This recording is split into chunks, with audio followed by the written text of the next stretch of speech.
Hi అండి, అందరికీ నమస్కారం. ముందుగా మీ అందరికీ welcome to our channel.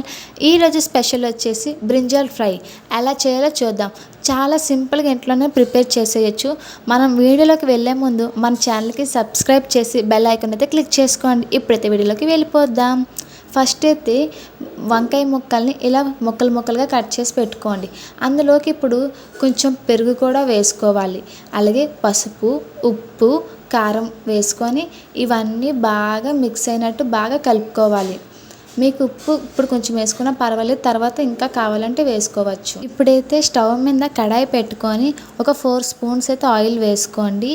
Oil బాగా హీట్ అయిన తర్వాత వెల్లుల్లిపాయలు, ఎండుమిర్చి, అలాగే జీలకర్ర వేసుకొని బాగా ఫ్రై చేసుకోవాలి.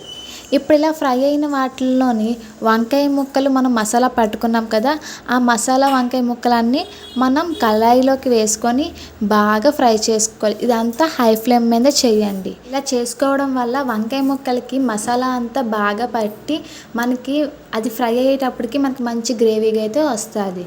ఇప్పుడు మనం ఇలా బాగా ఫ్రై చేసుకొని పెట్టుకున్నదంతా మూత వేసి కవర్ చేసుకొని కాసేపు ఉడకనివ్వండి. ఒక 10 మినిట్స్ తర్వాత మళ్ళీ మూత తీసి మనం వంకాయ మిక్స్ మొత్తం బాగా కలుపుకోండి. మసాలా ఇవన్నీ బాగా పట్టినాయి కదా, ఇప్పుడు అవన్నిటిని బాగా కలుపుకోండి. ఒకవేళ ఉప్పు సరిపోయిందో లేదో ఈ స్టేజ్లో చూసుకోండి. ఉప్పు సరిపోతే ఇంకా కొంచెం ఉప్పు అయితే వేసుకోండి. అలాగే ఇప్పుడు కొంచెం కరివేపాకు, కొత్తిమీర కూడా వేసుకొని ఇవన్నీ బాగా మిక్స్ అయినట్టు బాగా కలుపుకోవాలి. అంతేనండి, ఎంతో సింపుల్గా వంకాయ ఫ్రై అయితే చేసేసుకున్నాం. మీకు నచ్చిందైతే మన ఛానల్కి సబ్స్క్రైబ్ చేయండి, సపోర్ట్ చేయండి. చాలా అంటే చాలా సింపుల్గా ఇంట్లోనే ఇలా వంకాయ ఫ్రై అయితే చేసుకోవచ్చు. ఇంకెందుకు ఆలస్యం, మరి మన ఛానల్కి సబ్స్క్రైబ్ చేసి సపోర్ట్ చేయండి. ఇంకా మన ఛానల్లో మంచి వీడియోస్ ఉన్నాయి.